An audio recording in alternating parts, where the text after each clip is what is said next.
Valley Pride Festival, which usually takes place in October, traditionally around National Coming Out Day. So this is a really important time for that. Unfortunately, due to COVID, that festival has been put on pause. And then in 2011, I was asked to be one of the co-founders of what is now called the San Gabriel Valley LGBTQ Center.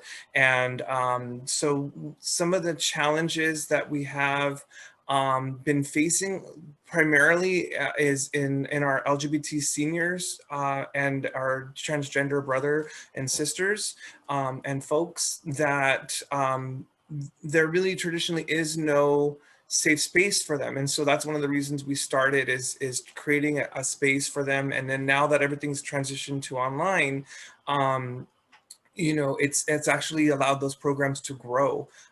So we've been able to outreach, more, we can have 300 people in a room, not that we have that, but it's really nice to have the freedom of having online as opposed to in person, because, we could only have 10 people in a room. And so now we're able to really, meet that need. Surprisingly, that's one of the good things that's come out of this, is that we've been able to commute and offer a safe space for those two primarily underserved communities in our area. So with that, I'll go ahead and pass it back to Reverend Lee. Hello. So hi, I'm Emiko Kenderes. I work as a mental health clinician at the Los Angeles LGBT Center in Hollywood. I'm currently on a road trip with my wife in Michigan, so I'm in a little coffee shop right now. So I apologize if it gets a little loud and bumpy, shall we say, in here. So I work primarily in a grant that focuses on serving the LGBTQ population dealing with domestic violence and victims of crime. The grant is predominantly focused on housing, and I would say that is a number one challenge that I see and work with for this community, and the lacking support family and friends to go to when they need housing support or other kinds of resources support. The other problem with working in mental health is the limits to confidentiality. And so I can't connect people to say, oh, I know this person that could be, whatever, even though there's such a housing crisis here in LA. The other thing too is a lot of clinicians across the board are not trained enough in LGBTQ issues. And so even referring to other locations or mental health services, even healthcare, there's such a lack of awareness in the specific needs that referring can actually be more dangerous too, and especially like certain demographics and geographics. The other thing being, of course, the push and pull of all the politics that have been happening recently and laws changing and things coming up again in the air and people not knowing what kind of services, what kind of funding we're going to have to continue our support. I could go on. There's a plethora of issues.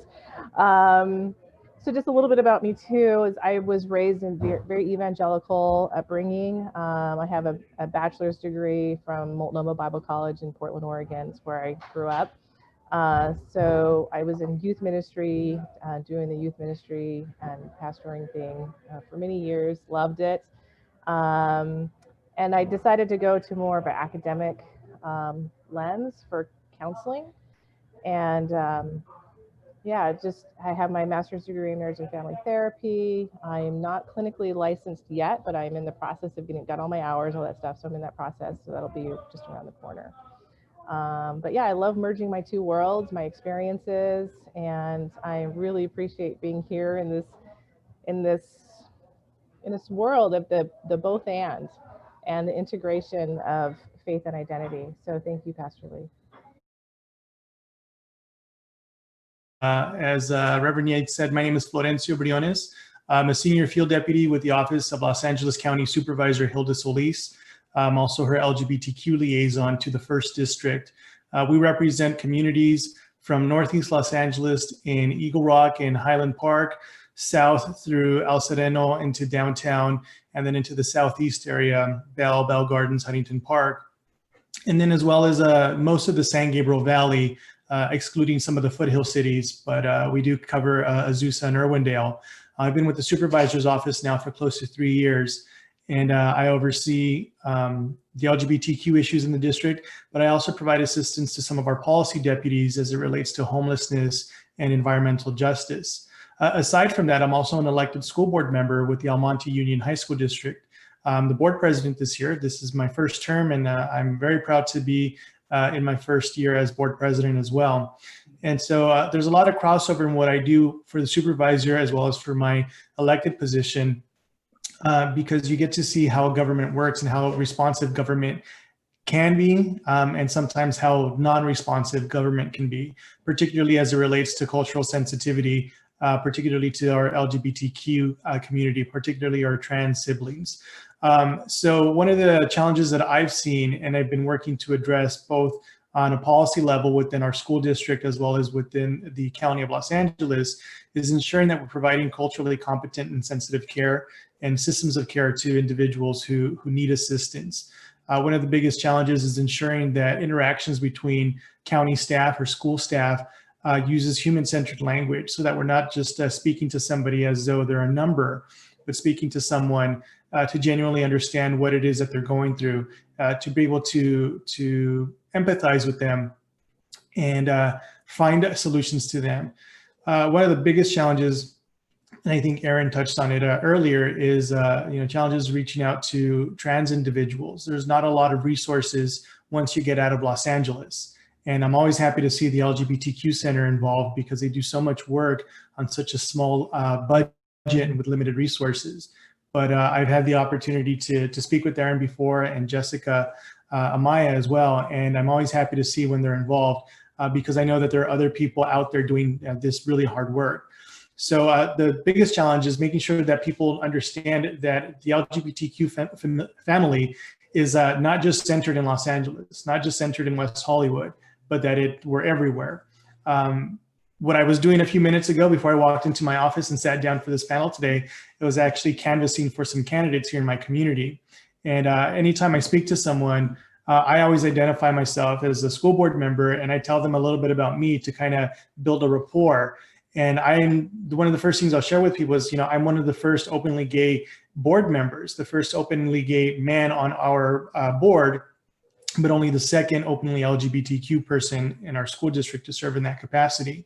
And it's just to show people that, we exist, one, but to be genuine when you're speaking to someone, to let folks know that, we're everywhere. We're in your family, we're in your community. Growing up Latino in El Monte in the San Gabriel Valley in a very Catholic household, it's important to let other individuals know that there's resources for them, that there are other people here for them, and making sure that you try to connect them to those resources.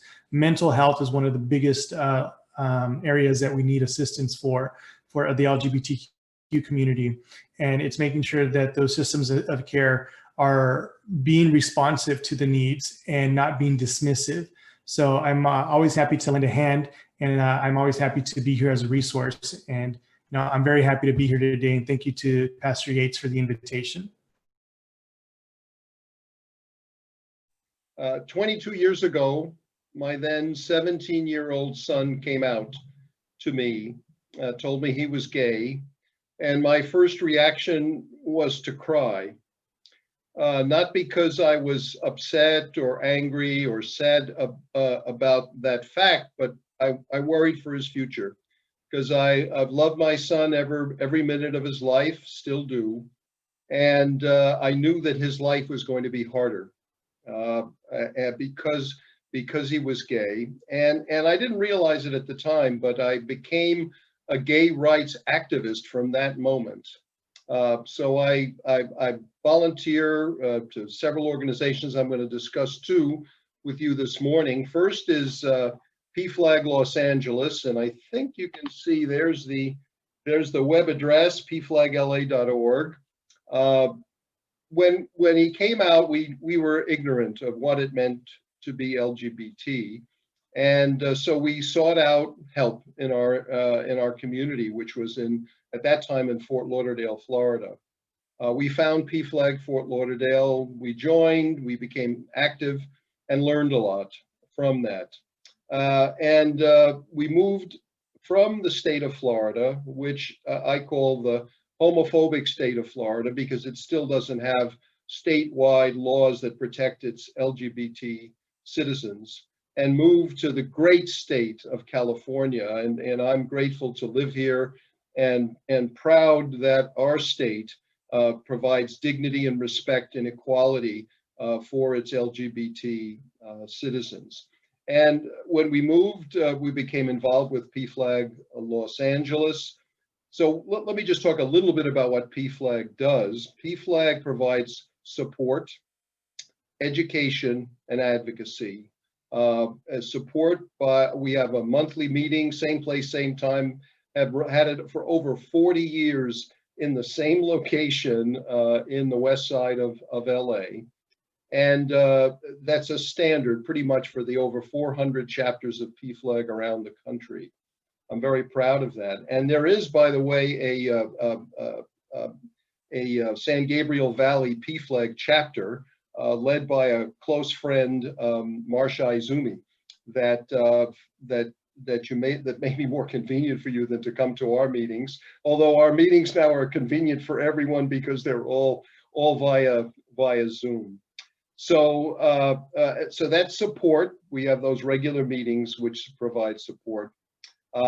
We have education, and this is an example of that, where I'm speaking to various audiences. We speak at schools, typically high school, college, sometimes to businesses as well. And then advocacy. We fight for the rights of our children, of our families. And one of the things that I hope will happen, maybe next year, if things turn out the way I hope, that we will have an Equality Act passed by Congress and signed by the president, so that at the national level there is more equality for LGBTQ citizens. I also want to talk just a little bit about an organization I founded, and let me just shift over to the other side of my background. This is our outreach to youth in the Los Angeles area. And it's called the LA LGBT Youth Advocates Coalition. You can see the web address there. I was inspired to found it by two young men who wanted to do more for LGBT youth in our area. There's so many of them. Some are homeless, some are in foster care, and they need resources. So over 30 organizations, it's hard to believe there are that many in the LA area, are members of the YAC, as I call it. That's the Youth Advocates Coalition, the initials, so we call it the YAC. And one of the things that I'm most proud of is we have a consolidated calendar that includes youth events from the LGBT Center, of course, all the PFLAG meetings in the area, and there are several PFLAG chapters in the Los Angeles area, not just our chapter. We have a resources page, we have a scholarships page, and I recommend that you check it out. And I would love to give those of you on the call who have events for youth, I would love to see those on our consolidated calendar. And we promote that, and we did last year, we're going to do it again this year, hopefully, at Models of Pride. Though, I mean, I would assume Pastor Yates, I assume that you have advertised Models of Pride to your community, to the youth. Are you familiar with it? I'm not. I'm going to keep talking. I don't mean to hog the Zoom event, but Models of Pride is the largest LGBT youth event in the world. It was founded over 20 years ago by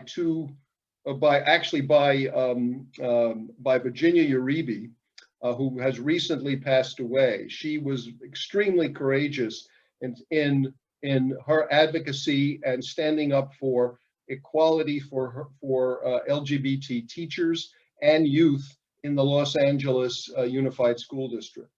Her wife and partner, Gail Rolfe, then the two of them founded the Models of Pride Conference. It was, of course, in person for over 20 years. This year, it's going to be on November 14th and 15th. Please look for, I wish I didn't think of it when I made this background this morning, modelsofpride.org. And I strongly recommend that all of you attend, register and attend. It is the majority is for youth, but there is a parents and professionals track that can be very educational and very valuable to everyone. So let me stop there. I'm glad I remembered to mention YAC and Models of Pride. Let me just talk a little bit about what I see as the needs in PFLAG. Over the decades now, I've been involved with the community over 20 years. And when 20 years ago, people were much more fearful, certainly in Fort Lauderdale, when they came to a PFLAG meeting. They were much less informed. The internet was really in its infancy. And now we see much more information for the LGBT community. The country, I think, has grown up to some extent and recognizes that being LGBT is not a choice. You are LGBT, and we should treat everyone equally. So I've seen progress in PFLAG meetings. Anecdotally, people would come, parents would be embarrassed, would be ashamed, would barely be able to ask a question. But they love their children, and that was the common denominator in PFLAG meetings over the last 20 years. Being in California now, what we're seeing is parents with gender fluid kids. That more parents really are understanding and accepting of lesbian, gay, bisexual, transgender. But now gender fluidity, because it's more people are understanding it and more youth are recognizing that that's what they are, we see parents and families bringing those issues to PFLAG meetings where they get the same love, support, welcome and education that the parents from earlier decades received. So I'll stop there and turn it back to you, Pastor. Hi, thank you so much for inviting me again to be a part of this. I must say this is one of the highlights of my year. This is like a holiday for me. It's that exciting. I love it. It's very inspirational. It's just beautiful. So my name is Summer Davidson Gomez. I am a licensed clinical social work, so I'm trained as a therapist. I have been providing trainings and advocating for the LGBTQ+ community for about 8 years now. It all started when I was pregnant with my son, and I was at work, and I received an anonymous letter from somebody that said, "Dykes should go to hell. I feel sorry for your illegitimate child." And I realized at that moment that I'm bringing my son into the world, and he is by default going to be a part of the LGBTQ+ community. So I realized that I really need to spread awareness and spread information about the LGBTQ+ community, accurate information. And so that was really my start. I wear several hats now. One of the hats I wear is I work for Penny Lane Center's Embracing Identities program. It's a program that works to increase support for LGBTQ+ youth ages 16 to 25. We provide support groups. We have we meet one-on-one with parents to support them. We have, no, of course I'm blanking. We provide trainings for the community. We do referrals and linkages. And what I see as the biggest need that we face is the lack of support and acceptance, primarily family acceptance. That's what I see that our youth are needing. So thank you. I'll pass it back to you, Lee.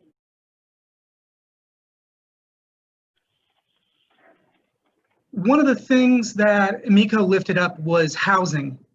I've heard that issue lifted up from some other social services providers as well. How is 2020 impacting housing? How is the challenge different this year? Can you all say a little about that from your experience? So we've been getting a lot of calls for people who are not necessarily losing their housing because of their landlords are kicking them out.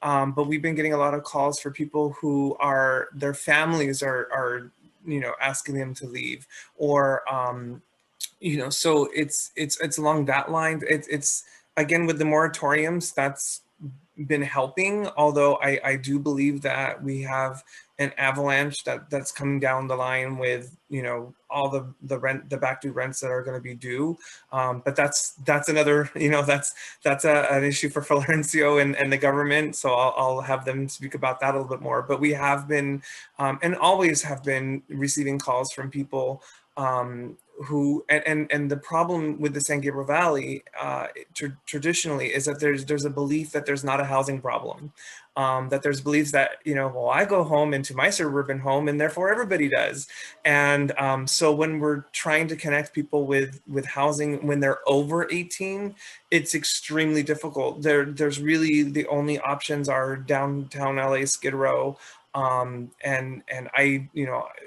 I'm sure Florencio has more statistics on that, but that's number one issue that we have, is that there's no really place for them to refer, because the San Gabriel Valley traditionally, that's always been a non-issue. Well, I mean, it's an issue, but nobody wants to address it. So I'll leave it at that. And if I could jump in right now, I think Aaron made a very good point regarding the lack of understanding from the community here in the San Gabriel Valley about the housing issues. And I think it's true that a lot of it is, head in the sand mentality, that the problem doesn't exist here if you don't see it. Unfortunately, the problem did exist regarding housing insecurity and homelessness, particularly for youth and those who are LGBTQ. And most people think, well, the problem exists somewhere else. It's in Los Angeles, it's downtown, it's in that side of the world.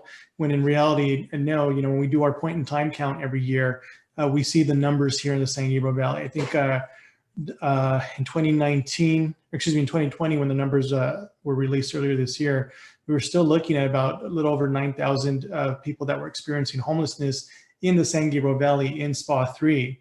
Of course, as Aaron touched on, COVID is kind of impacting it significantly, and we're going to see that avalanche once there are no longer protections in place for people. The county's eviction moratorium is helpful because you can't be evicted right now for lack of payment due to COVID, lack of payment for your rent due to COVID. But there are still plenty of people who are being harassed by their property owners or managers to pay rent. And a lot of people have to decide, can I pay rent or can I buy food or pay my utilities this month? So anytime our office gets a call, we advise people, you don't have to pay rent. We can connect you to legal services. Through our Department of Consumer and Business Affairs, we can connect you to low cost or no cost legal assistance. And we let folks know, focus on what are your priorities. Don't focus on your rent right now because you're still protected. Related to that, food insecurity, the county established the food security branch to the CEO's office once COVID hit. And Supervisor Solis had been instrumental in providing a $3 million grant to the Los Angeles Regional Food Bank. And the county's hosting now food distribution events 3 times a week. and we try to hold them in our district as frequently as possible. And you'll see us out there we've done it in Lincoln Heights, we've done it in El Sereno, in Southeast LA, in East LA, in the San Gabriel Valley multiple times, Montebello a few times now, to ensure that people have access to something as simple as just getting food for the week. One of the good things that did come of COVID, and it sounds weird to say that, but one of the good things that did come out of COVID is the fact that through an initiative with Governor Newsom, we were able to establish these Project Roomkey properties throughout the county. And they were truly a blessing to so many people.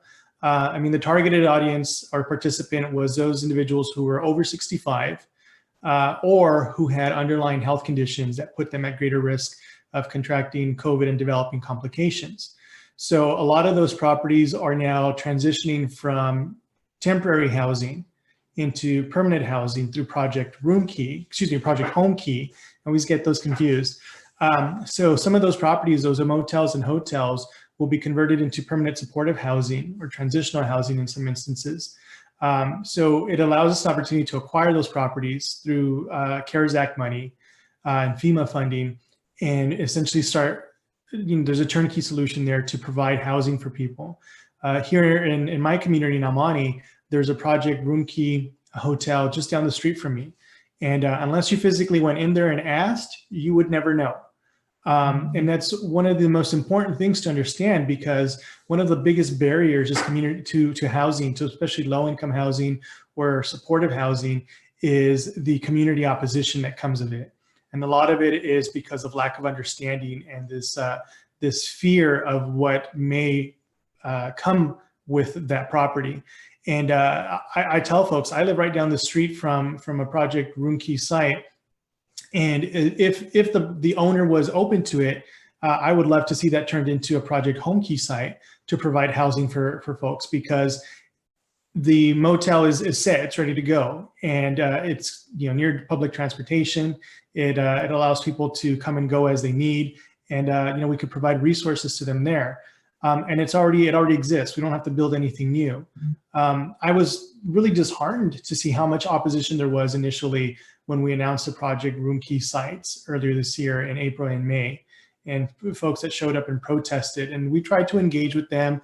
We held some community forums, virtual community forums, to provide information to them. And I think we got through to some folks, but not everyone. And it's important, though, that we continue to have these conversations to let people know that the need exists, because we can't keep kicking the can down the road, so to speak, because it is going to come one day where the moratoriums are no longer going to be in place. The state protection isn't going to be in place, and folks who are already living on the edge in the margins are going to be impacted, and we're going to have a much larger crisis than we do now. So it's important that we address the issues now, that we have the conversations now, and let people know that these resources are there, and get them connected. And I always want to point out, if ever you have someone who's experiencing homelessness or housing insecurity, they may be at the end of their lease or whatever is going on, please reach out to our office. I put our phone number in the chat. Send them our way so we can get them in contact with Union Station or Volunteers of America, here in the San Gabriel Valley, or PATH down in the gateway cities, to make sure that they're connected to someone, because we don't want people to call us when they're already on the street. We want to make sure that they're calling us ahead of time so that we can begin the process and transition them so that they're not already in a crisis.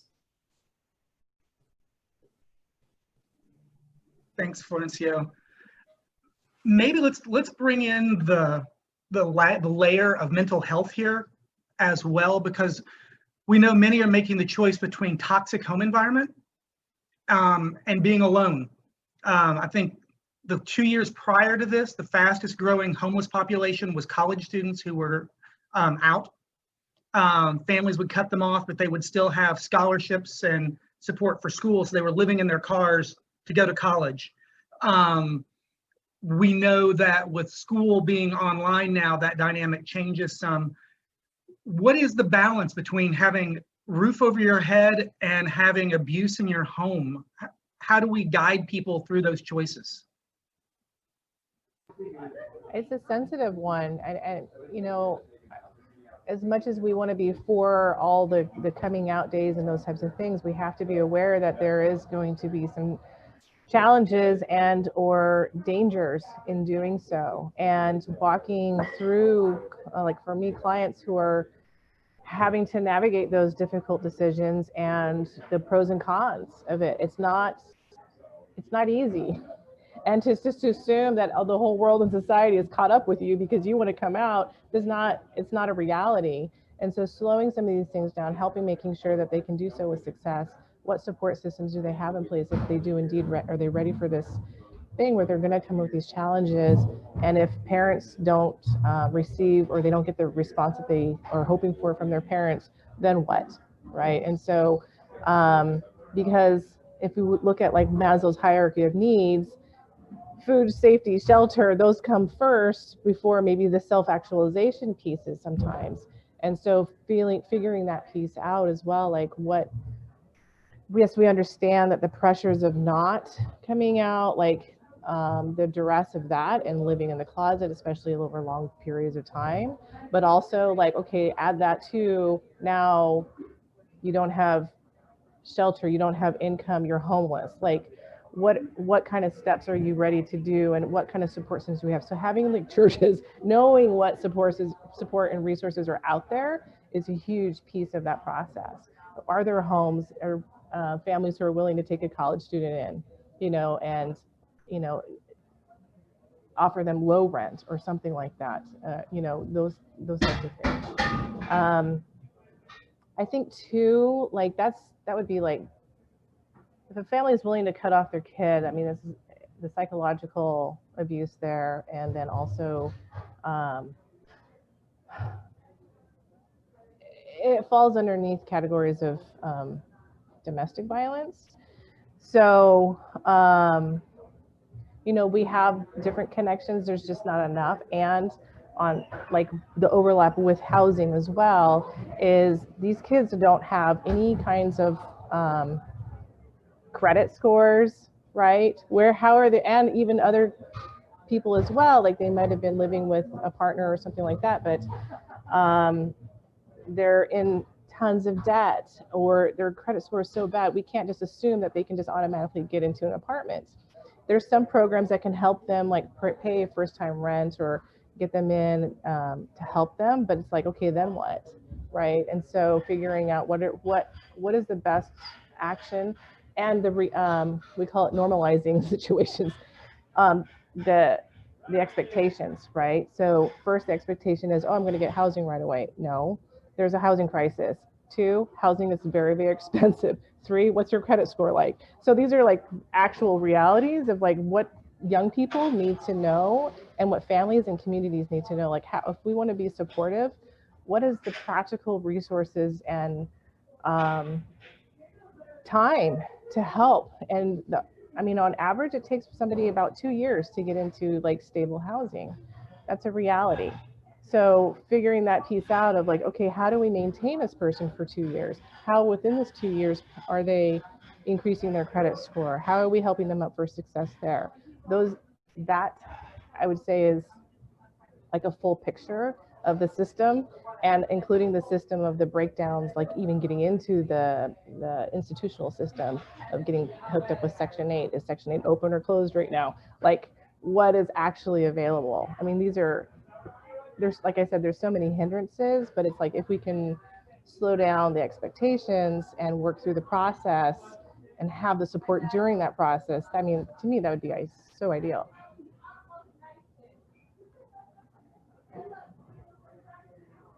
Thank you. Any other wisdom on this housing, mental health intersection? Summer. Yeah, thank you. So at Penny Lane, our Embracing Identities program is co-located with our Transitional Age Youth Drop-In Center, and it is frequented primarily by homeless or home insecure people. There's food insecurities. We provide food, we provide referrals and resources. And a lot of the LGBTQ plus clients that we serve come from this program, because 40% of homeless youth in LA County are LGBTQ plus. So there's a lot of overlap there. I've found that one big problem that has occurred because of COVID is those people who are living with their families, with their parents, it's not always a safe place to be. It's not always an uplifting place to be. And so I have one client who is really in the process of exploring their gender right now. And they have found that since the pandemic, they have to spend more time at home, and their home is not supportive of that. So that's something that we have seen be a big problem, is having to spend, if you're lucky enough to have a home, sometimes having to spend time in that home is not always the best for your mental health. Thank you.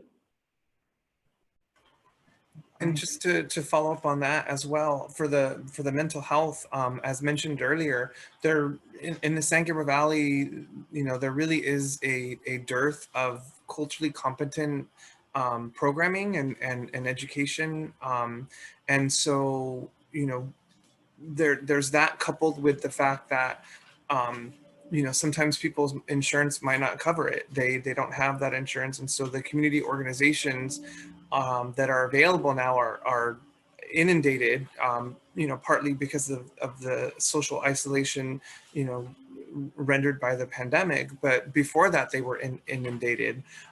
So it's very difficult to connect people. So what the center did is, because we don't have staff, because we're not staff, we don't have people, like working at the center, we just came together as a board and what could we do? And we could do peer support. And so that's what we did, is we launched peer support. We located, knowledgeable, passionate people in our community and offered, all of our peer support groups. We have one for youth, we have one for LGBT seniors, we have one for the transgender and intersex community, and we have one for gender and non-conforming. And so really we created a forum for people to come in and literally help themselves. That's what, that's the easy way to say it. It's not the prettiest, but there's people who know the ins and outs and what doctors are safe and what doctors are not. Because we could easily compile a list of LGBT friendly doctors in the area, but that doesn't mean that, you could go to them because of your insurance coverage. And that's medical and mental. And so, it's very difficult for us to provide that information because of the, on the healthcare side, particularly because of the small networks, that exist now, so we could say, go to Dr. So-and-so, but that doesn't necessarily mean that that person could physically go there without having to pay, either, a full price or have insurance coverage. So I'll leave it at that. If I could just share one particular comment, being very pragmatic, I think this speaks to the importance of making sure that we're all following guidelines on social distancing and wearing our masks in order to allow organizations like the LGBTQ Center, like our faith-based groups, like our schools to reopen, because so many of those spaces are safe spaces for our students. Earlier this year, I had the opportunity to interview about a dozen students for a scholarship. And one of the students is a very bright young man, had been accepted to Stanford. He shared with me that he was one of those students who would spend every waking moment on campus. He would be there until 6 p.m., 7 p.m. when our libraries would close, because he didn't live in a very conducive home environment. And with COVID, it was making it increasingly difficult for him to be able to study and to do anything, because he didn't have his own space. On top of that, one of the family members, there was some substance abuse, and it wasn't a place that was conducive to having a good learning environment. So to me, what it spoke to was our schools provide a lot of those safe spaces for our students. And the fact that they're not able to be in class with their peers in a classroom with somebody like a teacher or a staff member who is supportive is it's leading to a lot of mental health crises for our students.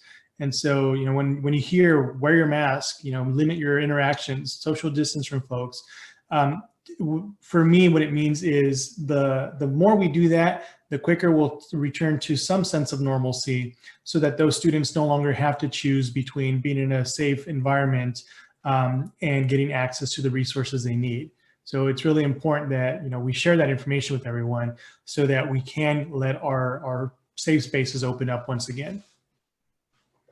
Thanks, Florencio. There's a question in the chat about support groups, the cost on those, and how people can join. Are they ongoing? Is there a cohort that starts and moves forward together? How can people get involved in a support group? So for our support groups, there's no fee. Like I said, you know, they're peer support groups, so they're open to the, you know, to the public. They are conducted via Zoom now, and so the best way to get connected is to visit our website, and there's a peer support group, or even there's a link there to get connected to the counselor, or there will be soon. Facilitator, I'm sorry. And I know we're working on that. The website is at price sensitive, or you can also just email us at info@sgvlgbtq.org. And I put that in the chat, and I'll put it in there again. And we can connect you to the facilitator and get the Zoom link that way. We don't like to publicize the Zoom links just because of harassment. I mean, we have a Google Voice number, and after the recent, you know, things that have been happening, we've been getting a lot of spam calls. So, you know, we didn't want to put that on the internet because, you know, Zoom bombers and things like that. Thanks. Steve, go ahead and hop in. Thank you. From a PFLAG perspective, all our meetings are free via Zoom. If you go to our website, pflagla.org, not only will you be able to sign up for our meetings, which are monthly. We have several different meetings. One is the kind of the standard traditional meeting we've run for over 40 years. There's a gender focused meeting that is on a different evening, so you can sign up for that. And then we have information about all of the other PFLAG chapters in the area, like San Gabriel Valley, like Pasadena, etc. And as well, let me just go over to the other web address, lalgbtyac.org. The consolidated calendar also has all of the PFLAG meetings in the area. Just click on it, and it's free and available to people in our community. Thank you. Yeah, Summer. Yeah, our support groups are also free. We have support groups for youth ages 16 to 25. We also are not advertising our Zoom link, so you can email me. I will put my email in the chat, but that's sugomez@pennylane.org, and I can hook you up with the link for that. We also have, we tried to start support groups for parents and found that it was really hard to get parents to come. So we're doing one-on-one support groups, so you can also email me about that. And the support groups, we have them twice a week on Tuesdays and Wednesdays. So thank you. And I should just add for the center, and if somebody more, well, there's the youth center, we have the trans wellness center, and then the department I'm in is specific more to mental health and our adults 25 and up, but although I have clients that are 22 and down. I had a 7-year-old last week. So that's more rare, but I should say that our grant, the Stop Violence program, is under we have a few different grants at the center. And so we try really hard not to turn away anyone if their insurance doesn't have coverage. And we do sliding scales, and if somebody can't afford it, then the grant will cover it. The department I'm in with the Stop Violence program is, I just think it's important to also highlight that the higher rates of domestic violence within the LGBTQ community, particularly are bi folks, and have a much higher percentage of intimate partner violence. And it's one of those things that are under the radar and nobody wants to talk about it. It's not fun. And there's a lot of shame and a lot of resistance from families and friends, and a lot of blaming the victim, and you shouldn't be in that relationship anyway, and whatever, this kind of disparaging comments about the relationship not being heteronormative. And then when the couples are in those situations, it's really hard for them to go to their friends or family and say, hey,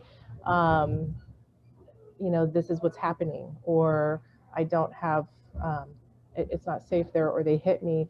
There's also a higher level of what's the baseline we talk about as far as like what's normal is much higher than some people who've never experienced domestic violence. And so a lot more things are past, so to speak, if that makes sense. Like it's a norm, or it's somehow okay. And so a lot more things happen in these relationships that are going unreported. And then when we have the police departments and those types of things that come in and unaware and untrained how to work and understanding aggressors and victims, and they can come in and say disparaging things as well. And it's like, well, if you guys can't figure it out, we're going to arrest both of you and you're going to go down to the station, right? And then, if somebody's living with HIV, are they able to get their access to their medication? If they are part of the trans community, what's their safety precautions if they are taken into jail or something? I mean, there's so many different layers to these things that we have to think about that go beyond the politics, I want to say. Go beyond youth issues. Youth is a starting point, and the families are a starting point. But we have another whole generation of, I want to say, for lack of better, ignorance, lack of training, lack of empathy, for people who came out in the 80s or were closeted since the 80s, and still there's so much shame around that. And not knowing how and who, they've cut off so many friends and family that they're completely starting off on their own again. And there are a lot more resources than some are willing to tap into still because of shame. And so just the idea of wanting to break down these shame barriers and have more freedom into access and acceptance. And anytime there's a rainbow flag, even when my wife and I just going through Michigan, it's so refreshing to see some kind of a symbol that says safe here, a safe space, equality matters to us. Like just a coffee shop where I just pointed out, oh, look, baby. So if we, being able to express those types of things, any kind of symbol communication to say, hey, here's a safe space. And then if we don't have it all figured out, at least we know somebody we can connect to that might help the next step, to help them get them to the safe space or place that they need to be. Thank you.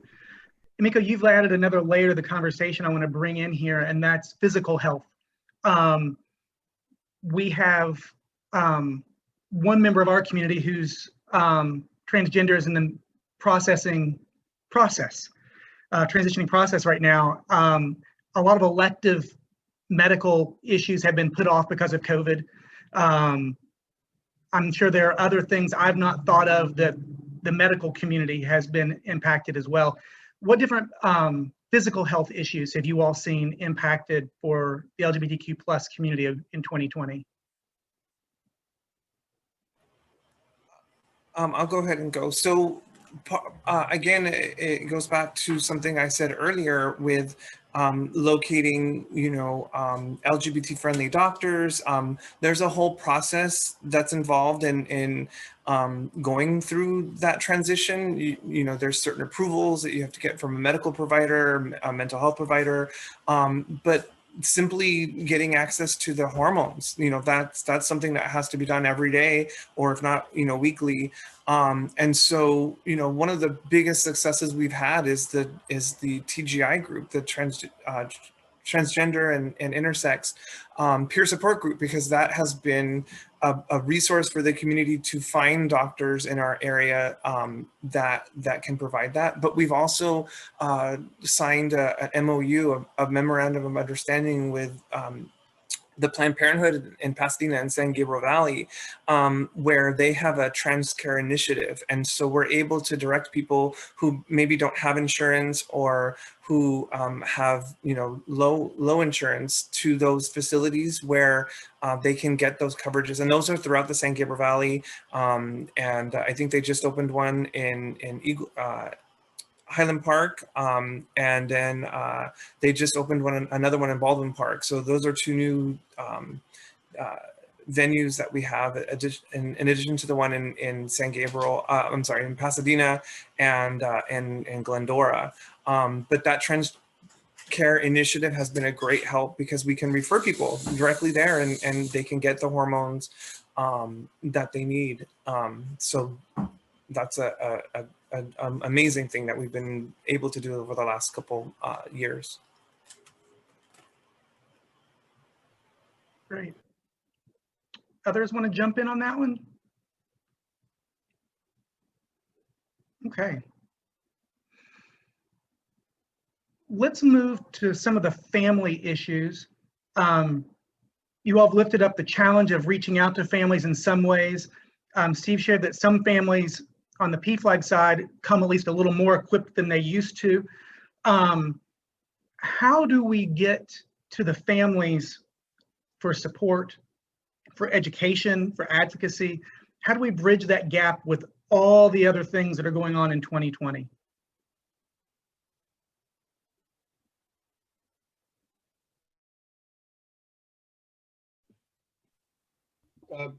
I would offer that an event like this, which hopefully reaches out to your community, Pastor Yates, will encourage people to find their local PFLAG chapter and participate, not only to attend and get support, but to meet other families and find colleagues and make the world a better place.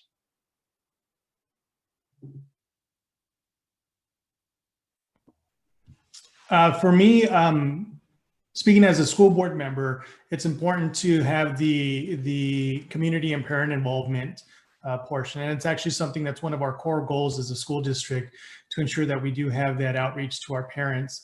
So we contract with a group called PEPSAF, which provides community and parent engagement.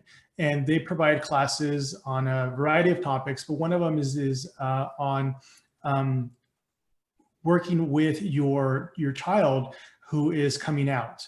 And an additional resource that we provide is we contract for mental health services through various providers in the San Gabriel Valley, including Foothill Family Services, Spirit, as well as Alma Family Services.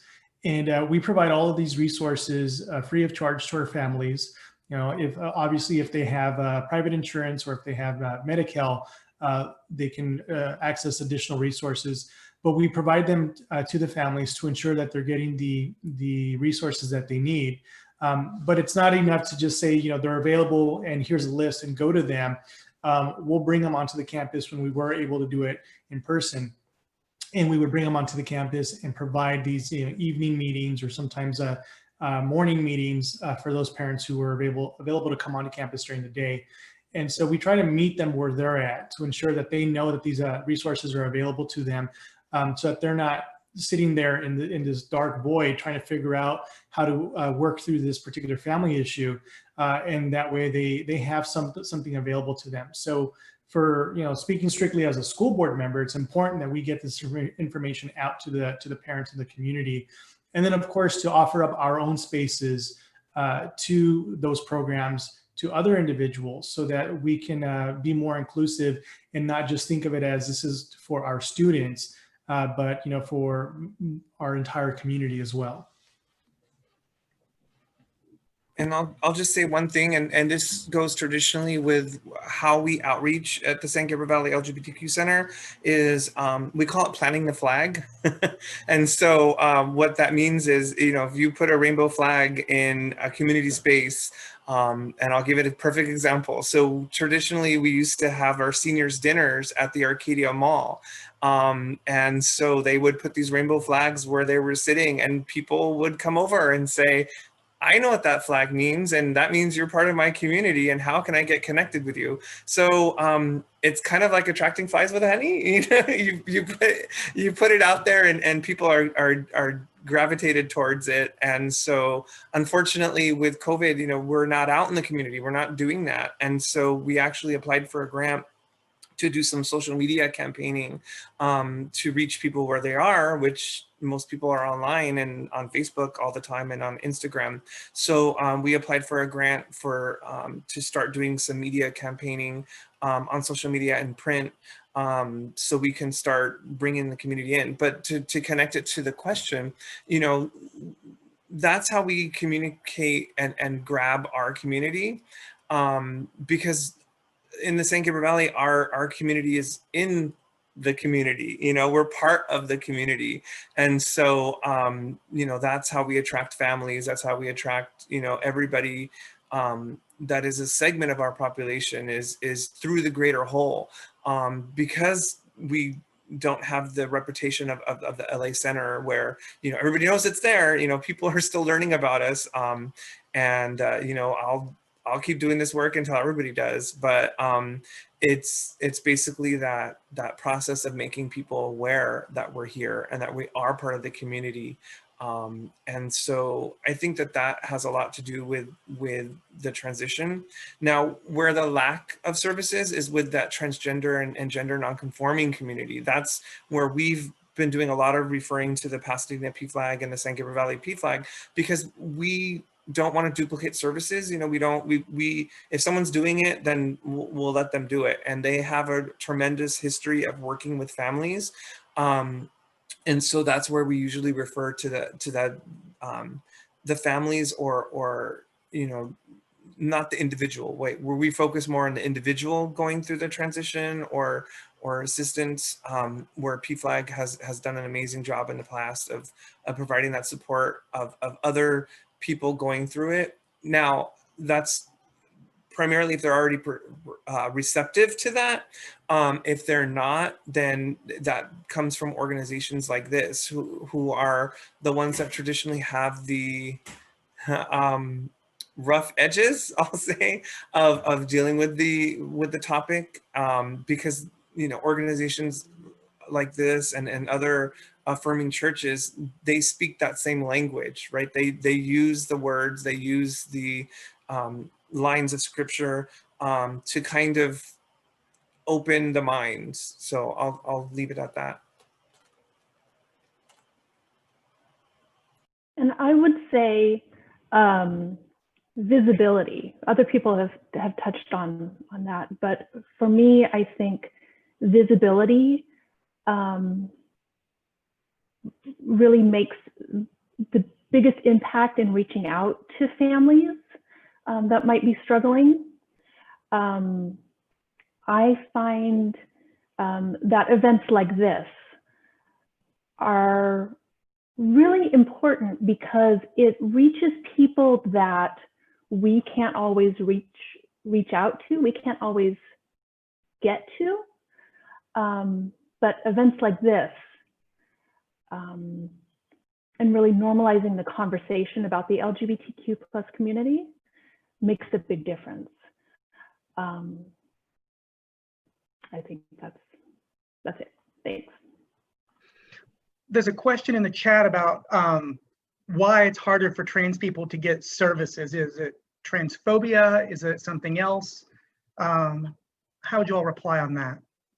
It's awareness. It's simply awareness. There was a comment earlier, and I think it was Emiko that mentioned it, that a lot of the service providers don't know. I mean, like they literally don't know. And you know, I know Kaiser has done an amazing job of their trans inclusion training. They actually have you know, transgender specialists that you can see if you have Kaiser, right? If you have Kaiser, they have amazing transgender care. But you know, my family's in healthcare. My father was a dentist in Arcadia, and my uncle's an MD in Duarte. I think the only reason that they're educated on the subject is because of me. But you know, getting access to PrEP, which is the pre-exposure prophylaxis for HIV medication. If I you know, if I went to go ask my uncle, how do I, you know, I'm interested in getting on it, how would I do that? You know, I would first have to explain what PrEP is, you know, and that goes for PEP too. And PEP is the post-exposure. So that's kind of the equivalent to, oops, I think I made a mistake, and I think I may expose myself to HIV, and now I need to take some medications to help me prevent from serial converting and becoming HIV positive. But you know, to link it back to the transgender, it's the same thing. It's the doctors in this community and the community in general believe, and then this is San Gabriel Valley wide, that like, oh, all the LGBT community live in West Hollywood, 90069. If you live outside of 90069, you know, then you're not really LGBTQ.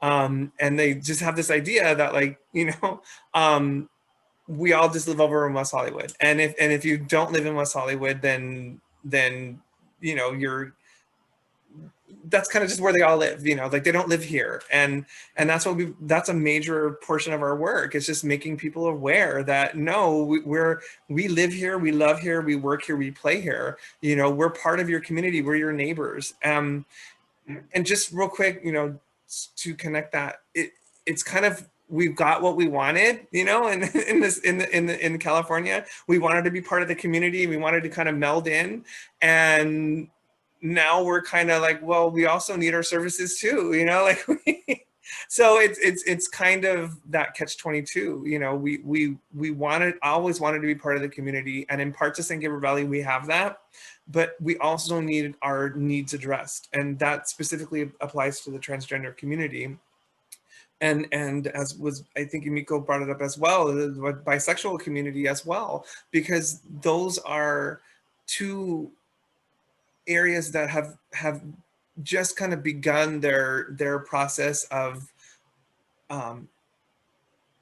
understanding in the greater community. I mean, I connect it to the use of the Latinx, you know, when it's like my nana and is not going to understand Latinx, you know, like she's just, it's Latino or Latina and she's good with that, but to explain like Latinx, it's kind of that same thing, you know, and that's where we as a community have to be very careful about all the acronyms and all that stuff, because, you know, the mom and pop and General Joe out there are, you know, if you start going off into acronyms and stuff like that, then you're going to lose them, right? It's just not going to make any sense. And so it's an education and awareness.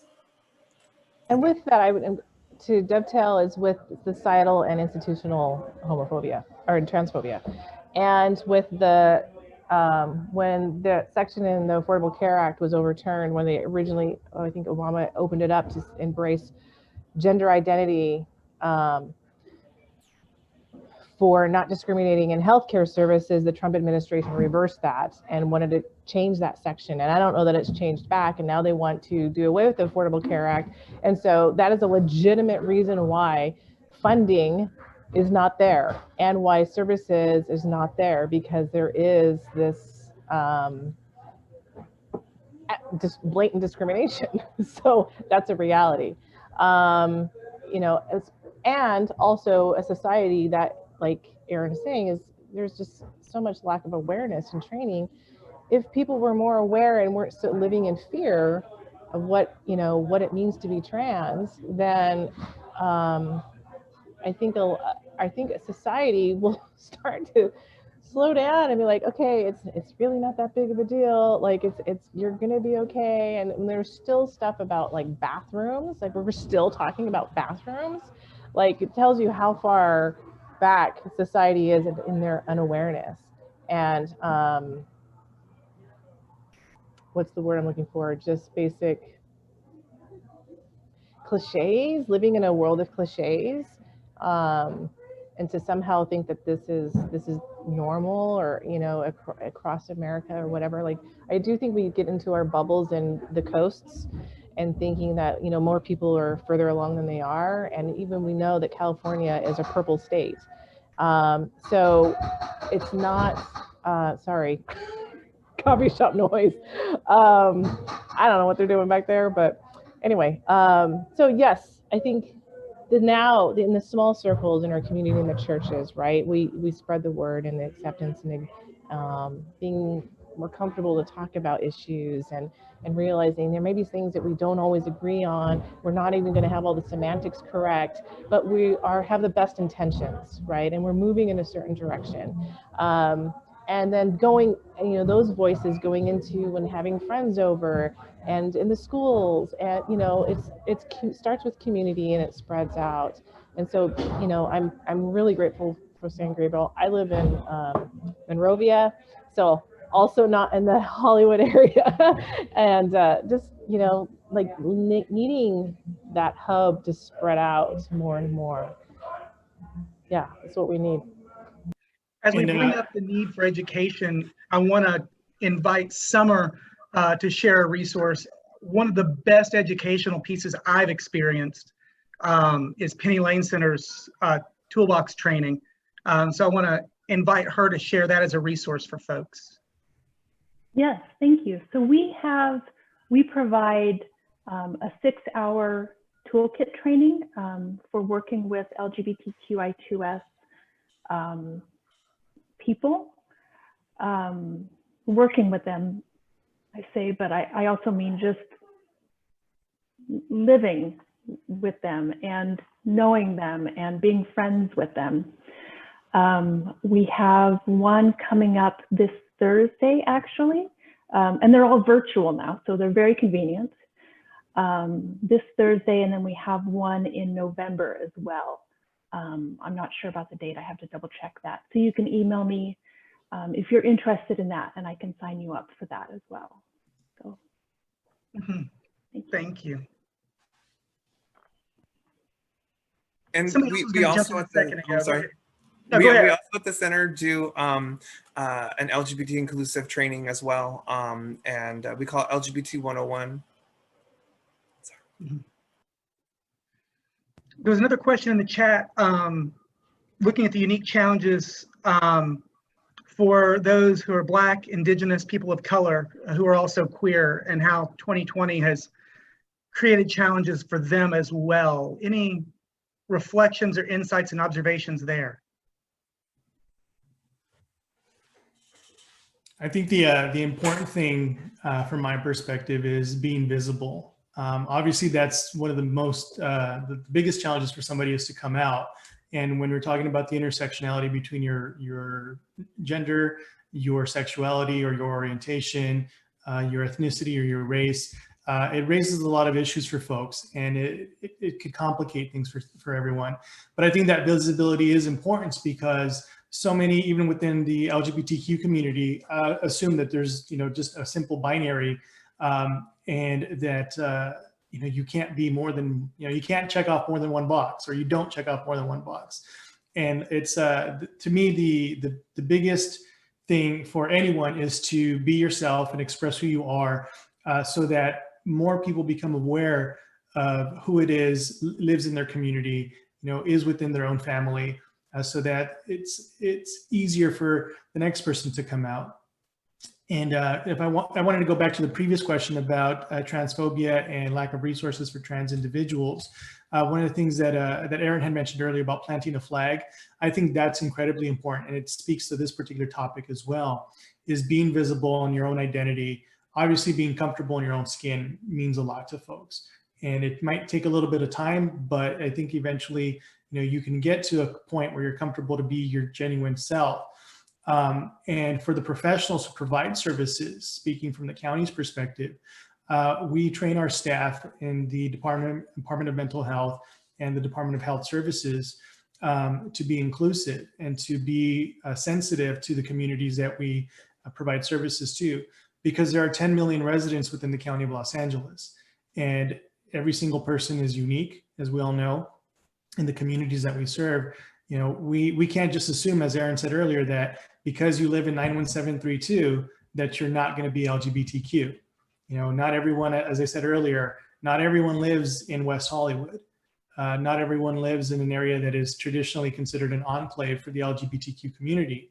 And it's important that the service providers understand that and be sensitive to that fact. One of the things that I've picked up recently is Kaiser, who's my medical provider, now identifies practitioners and providers that provide services exclusively to LGBTQ individuals, so that people who are sensitive to who's providing medical services to them know that they can select a practitioner who is going to be, I don't want to say more receptive, because I don't want to exclude anybody, but at least somebody that from the get-go they can be comfortable with and not have to wonder, is this person going to judge me because I'm trans or because I'm LGBTQ?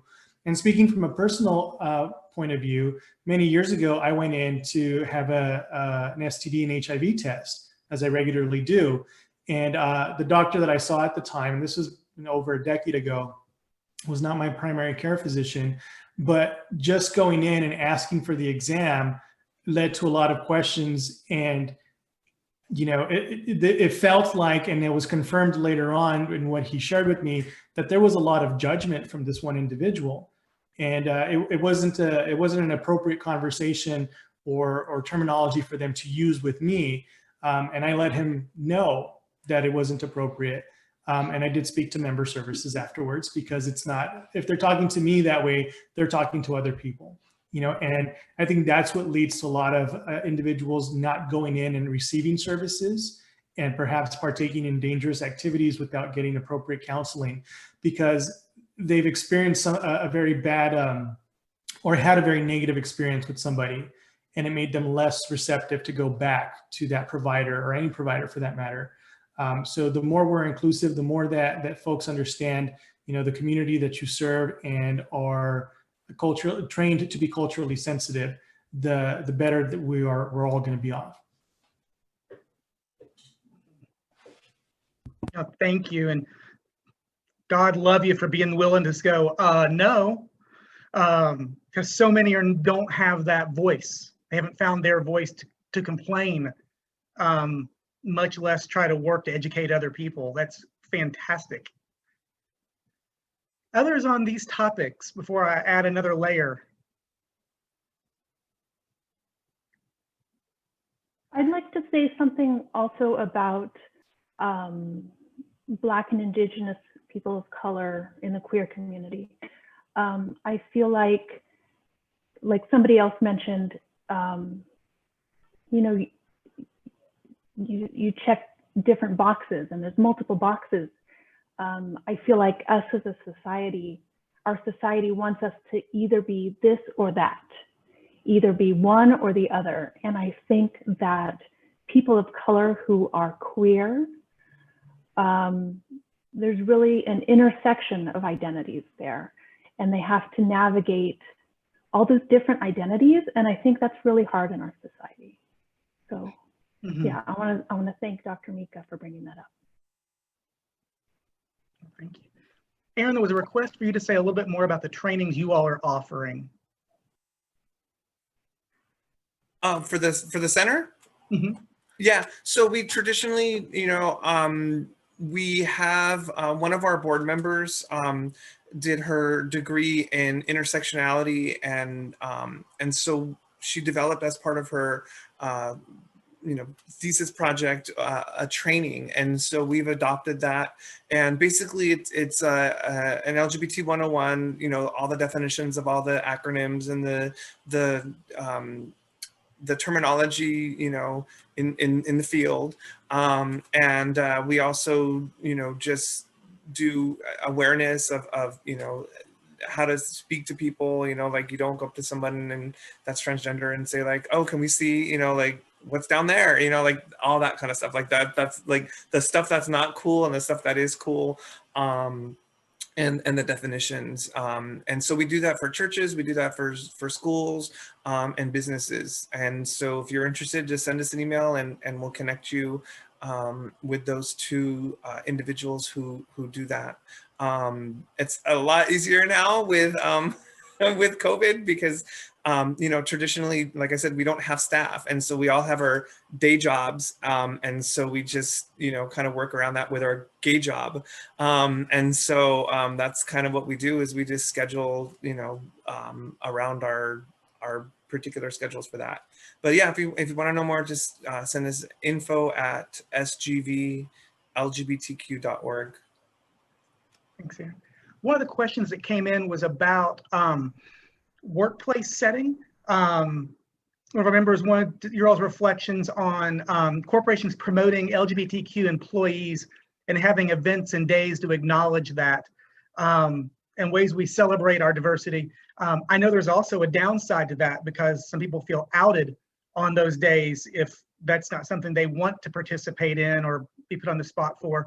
And then the diversity of the workplace also involves people of color and other diversities. How do we handle advocacy without stepping too heavily? So we're lucky that we live in California. California has amazing protection laws. And so, you know, if there's any workplace issue, there are those California specific laws that do protect. But like I learned with the recent court case with the Supreme Court about workplace and being fired for being LGBT. Well, guess what I learned? I learned that, you know, that doesn't apply to everybody. It only applies to organizations with 15 employees or more. So, you know, here we thought like, yay, we got LGBT equality and we're cool. But, you know, if you're a business with 2 employees and you want to fire somebody because they're gay, you could do that. Yay, right? You know, like that's you know, obviously being sarcastic, but you know, like that's kind of the misconceptions that we have a lot, is that, you know, we feel that, you know, we're ultimately protected and that we can, I mean, I saw this meme that went across the internet after that that Supreme Court ruling, and it was this person like making copies, and then another person pushes them out of the way and goes, move it, I'm gay, you know, like you can't, you know, fire me now. And again, you know, yeah, you know, they can. California does have stronger protections for that, but again, once you leave California and go to other states, you know, I think Emiko said she's in another state, you know, like that's, you know, a totally different rule, even for, you know, their legal documents for hospital and care. I mean, like if her wife got sick, you know, then they wouldn't be able to go in the hospital, maybe, you know, that just depends on by each state. So I'll go ahead and stop at that. Thanks. Let Steve hop in here so I can wave a hand. I wanted to make sure before we ended today that I encourage everyone to vote. This is the most, I am 73 years old. My first vote was in 1968 when I was 21. And my wife and I voted, and we've been voting every year since then. This is the most important election of my life. I am the most fearful I have ever been about our rights being taken away. And everyone, please vote. I can't recommend a particular candidate because I'm representing nonpartisan and nonprofit organizations. But please vote, and if you haven't volunteered to help get out the vote, consider that as well. Thank you. And if you need a way to figure out how to get involved in getting out the vote, let Florencio know. I'll bet he has about 20 different ways you can do that. The last question I want to give you all, I hope is self-reflective for those of us listening. We represent a faith community. Among churches, you might call us a little queer. We are not normal. We are non-theologically conforming. We get a lot of crank calls and spam as well. But we are individuals and people of conscience and deep faith, but we don't always know how to help. As you all look at the landscape around, what is it you need from church communities? What is it that we could do that would help, that would make a difference in your all's venues and in your all's world? Speaking from, go ahead.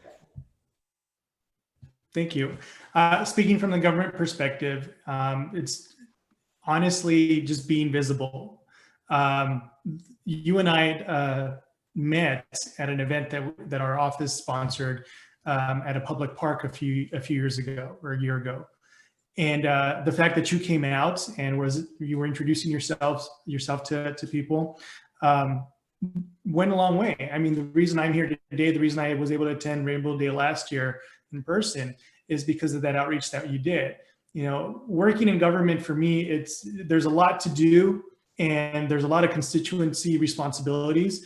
So sometimes when we're out there doing our thing, you know, we're working with blinders because we're singularly focused on a particular topic or issue at that time. You know, quite honestly, right now, those blinders are focusing everything that we do on COVID right now. But the rest of the world continues to move on. And unless we go out and we're visible and we're our true selves and let people know, sometimes we don't see those connections. We're not able to make those connections. One of the things that I do, just to speak very quickly personally, when I'm out and about in the community representing either my elected position as a school board member or the supervisor, you know, I always identify who I am by wearing a lapel pin if I'm in a suit. But we do have LGBTQ lapel pins for Pride events. So when I'm out there representing the supervisor, I have my County of Los Angeles pin, but it's my rainbow pin.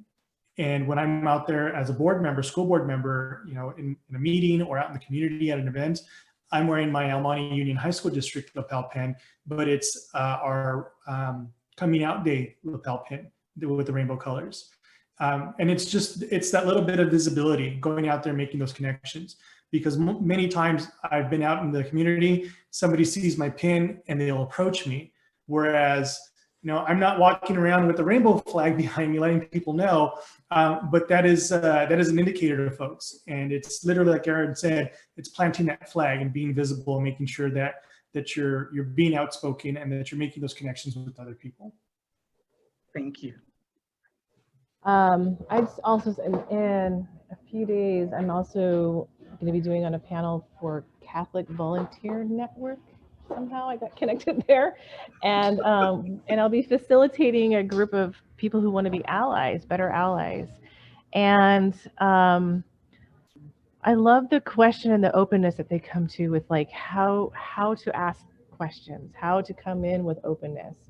And instead of coming in with assumptions or making jokes about cliches or stereotypes or those types of things, like, not every LGBTQ person is into pride or whatever, or wants to be outed or wants to be othered, you know, like that's, you know, walking this I don't know, under these labels and stuff like that, and also just wanting to live. And I love the question about, like, how, you know, regarding BIPOC, and, you know, we can't walk in everybody's shoes, but we can be open and culturally sensitive to say, teach me, I don't know, and coming with the sensitivity to these things and say, what is it like for you, in a way that's not you othering, right? And just coming in with sensitivity, but not so sensitive that you're feeling like you're walking on eggshells. But just being honest, being real, being authentic, being you in a loving way goes a long way to not having all the answers, to not feeling like you're doing something perfectly or not, but just being that person that's like, you are in that authentic space, creating a safe space. And you're saying, I don't have all the answers, or I'm ignorant in this way, shape, or form, or something like that. Help educate me, because I don't know, and things are changing so quickly. Even us at the LGBT Center, like, we're the largest community health center, blah, blah, blah, in the world. We get it wrong. We can't keep up with all the changes, right? And so just being humble enough to say, hey, I messed up. What is it like? What are some hindrances that you come across? How can I be a better ally? Those are wonderful, beautiful things. And I just, again, can't tell you how much I appreciate Lee and this church being willing to do that here and now and beyond today. One thing for Aaron, just quickly. So my wife, I was talking about, apparently you guys sat down and had some coffee chit chat about board member stuff.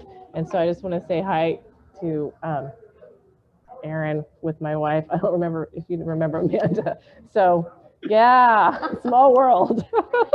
We're married now. We're married now. Anyway, Congratulations. just say hi. Any others? Advice for how those watching can live out a difference? So, you know, I'm going to connect this to the diversity question as well. You know, I always say, you know, San Gabriel Valley is the most ethnically, socioeconomically, and culturally diverse area in Los Angeles County. You know, and so part of that is just acknowledging that we're all different. You know, I always tell people, if you want to check off boxes, you know, gay, Hispanic, Jew, you know, like, if you want to check off a lot of boxes, just have me in the room and you know, I'll check off a lot of boxes for you. But that also goes for our people of faith. And I want to reverse it a little bit, because there are people of faith who are LGBTQ. And one of our board members is actively involved in Rose City Church in Pasadena. And he's always flipping that question on us. And you know, how can people of faith who identify as LGBTQ, how can they feel safe? And you know, because traditionally in an LGBT organization, you know, there's you know, you mentioned God or church and people you know, yeah, see, I'm getting a lot of nods. And so, you know, but there are those people who are in that way, intersectionality on that regard, that they are people of faith. Buttigieg is a perfect example, you know, and so how do we make a safe space for them as well? So that's, you know, kind of the conundrum that we're facing, is how do we as people who want inclusivity, how do we also become inclusive and not shut people out as soon as we hear that they're Christian? You know, like that's what happens to a lot of you know, people in the LGBT community. As soon as you know, say, you know, I'm Christian and I'm a person of faith, what we tend to hear is I'm a Christian, and you know, like that just puts us off. And so if we have everybody on these opposite sides of the room and they can't even talk, just open dialogue, get to know people. You know, that's really the secret of the progress that we've been making over the last 30 years, is just being out and being honest with people. Because you know, if we just take that 10% of the population is LGBTQ, right? That's, you know, 2 million people live in the San Gabriel Valley.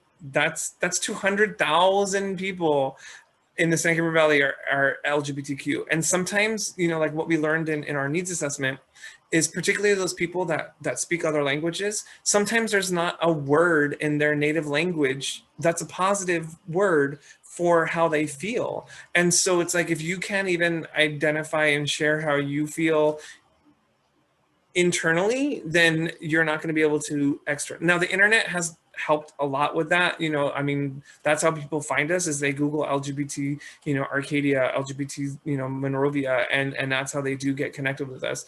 But you know, if you're a non-native speaker, you know, or don't even have the language of, you know, BIPOC and transgender and intersex and all these other vocabulary, you know, it's going to be hard to Google that, right? So just open up the dialogue, be out about your inclusivity, and don't shut down people when you hear certain bad words. I mean, that's the first thing I learned from Stephen Covey is seek first to understand, then be understood. You know, when you say this, what do you mean by that? You know, and I'll quickly just share my own story of coming out. So I thought my whole life, when people were asking me if I was gay, I thought they were asking me if I was transgender, because I grew up in the San Gabriel Valley and we didn't talk about it. And so like when people were asking me, are you gay? I'd hear like, oh, you want to be a woman? No, like, no, I kind of like my lower parts, and, you know, I think they're cool, and, you know, like, I don't want to get rid of them. And it wasn't until I went to college in New Mexico that I found out what gay really meant. And so like that's when I came out, you know, oh, that's what that means, right? Oh my God, totally blew my mind. And so, you know, I think a lot of us identify under the umbrella. We just don't have the vocabulary for it, or they're shamed linked to it. So it's that opening up, being honest, dialoguing that I think is going to change a lot of people's minds. Thank you, Steve. I just within the last couple of days, one thing that I now think about saying is praise for Pope Francis. And I think it's a non-threatening way to praise and say something positive about a world religion leader. And I mean, he's amazing. So whenever I get a chance with a new community or new people, I'm going to remark, what a great Pope. I love that Pope. He's right on. And I think there's no negative, it's all positive.